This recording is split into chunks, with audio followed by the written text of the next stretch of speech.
बेटी के अपहरण मामले का जो आरोपी है पारस सोम, उसको आज मेरठ की कचहरी में स्पेशल सीजेएम कोर्ट में यहाँ पे लाया गया है।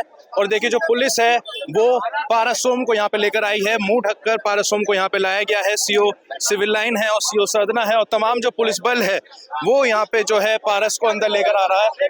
और ये देखिए यहाँ पे जो है तमाम जो मीडिया के लोग हैं, जो मीडिया कर्मी हैं, उन्होंने पारस को घेर लिया है। और ये देखिए तमाम आज यहाँ पे जो पेशी है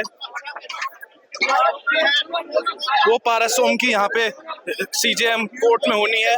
पूरी सुरक्षा के बीच में पारस सोम को यहाँ पे देखिए सीजेएम कोर्ट में यहाँ पेश किया जा रहा है। जो रूबी थी, जो युवती थी, उसके बयान गुपचुप तरीके से पुलिस ने करा दिए, किसी को उसके बारे में भनक तक नहीं लगी।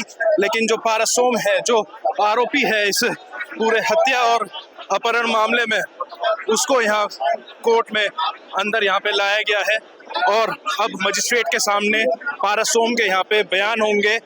जो भारी पुलिस बल है वो यहाँ पे है। सुबह से ही इस कचहरी में भारी पुलिस बल तैनात किया गया था, सुबह से ही मीडिया का जमावड़ा यहाँ पे था।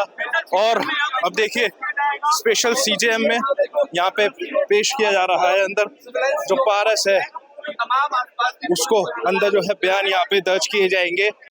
सतना के कपसाड़ कांड में जो आरोपी है पारस सोम, उसको फिलहाल स्पेशल सीजेएम में यहाँ पे लाया गया है। सुबह से ही इंतजार यहाँ पे किया जा रहा था। जो भारी पुलिस बल था वो कचहरी में यहाँ पे तैनात किया गया था। तमाम अधिकारी यहाँ पे मौजूद थे। CO civil line, CO Sardhana के साथ जो भारी पुलिस बल था वो यहाँ पे तैनात था।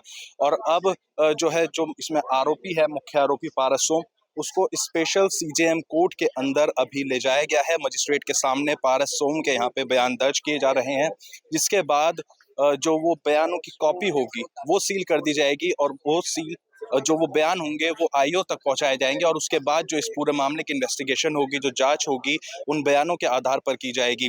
जो इस पूरे मामले में जिस युवती का अपहरण हुआ था रूबी, उसके बयान गुपचुप तरीके से पुलिस ने एसीजेएम सेकंड में दर्ज करा दिए और किसी को कानो कान भनक तक नहीं लगने दी। लेकिन जो पारस सोम है उसका पूरा मुंह ढककर पुलिस अपनी गाड़ी में यहाँ पे उसको लेकर आई। और उसके बाद अब यहाँ पे देखिए तमाम जो पुलिस बल है वो यहाँ पे तैनात है। और इस कोर्ट के अंदर ही जो पारस सोम है उसके बयान यहाँ पे दर्ज किए जा रहे हैं, जिसके बाद पारस को जो है पुलिस कस्टडी में रखा जाएगा। और फिलहाल जो अभी वो युवती है रूबी, वो भी फिलहाल अभी पुलिस की कस्टडी में है।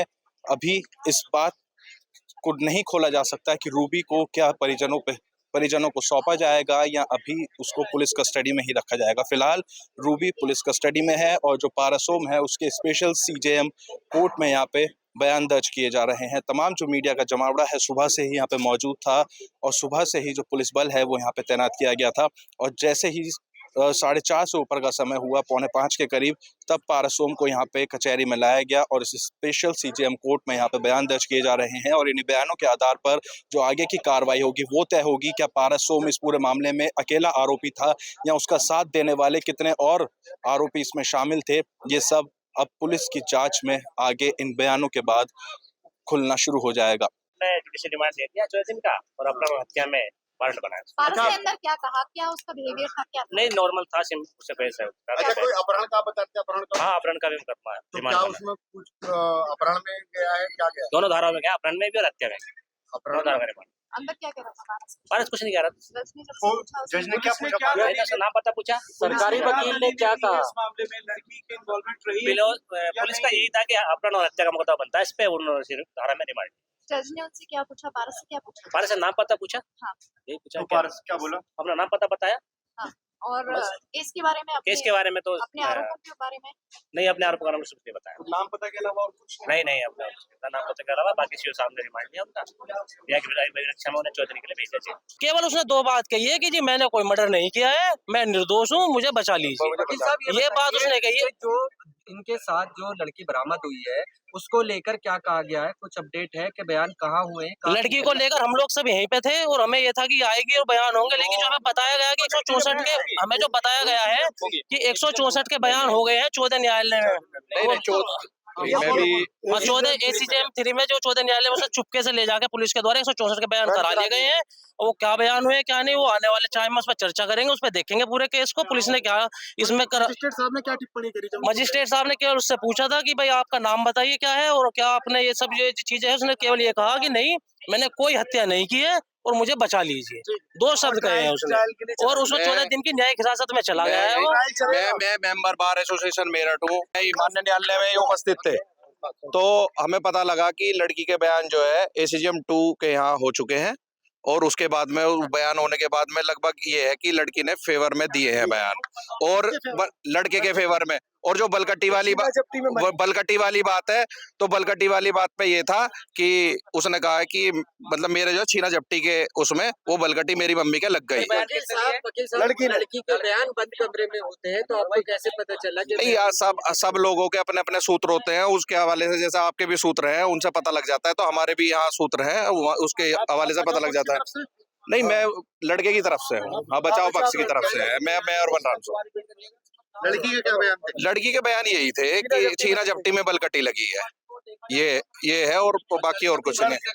यहाँ अपहरण नहीं हुआ था, लड़की का यही कहना है कि मतलब जो है मैं लड़के के साथ जो है सहमति पंचायत के माध्यम से भी गई हूँ, उसके लगभग 2 या 2.5 पेज का बयान है और मैं उसके माध्यम से गई थी। लड़के के पक्ष में है लगभग, पूर्ण रूप से तो नहीं कह सकते, लेकिन ये है कि लगभग जो प्री स्टेज है उसमें लड़के के फेवर में ही बयान है। जेल भेजा गया है, लड़के को न्यायिक हिरासत में लड़की को जेल नहीं भेजा गया है, सुपुर्दगी में दिया गया। अभी वो काउंसलिंग के लिए गई हुई है वो। आपके राज्य की खबरें, आपके शहर की खबरें सबसे पहले जानने के लिए देखते रहें अमर उजाला। चैनल को सब्सक्राइब जरूर कर लें और पाएं हर अपडेट।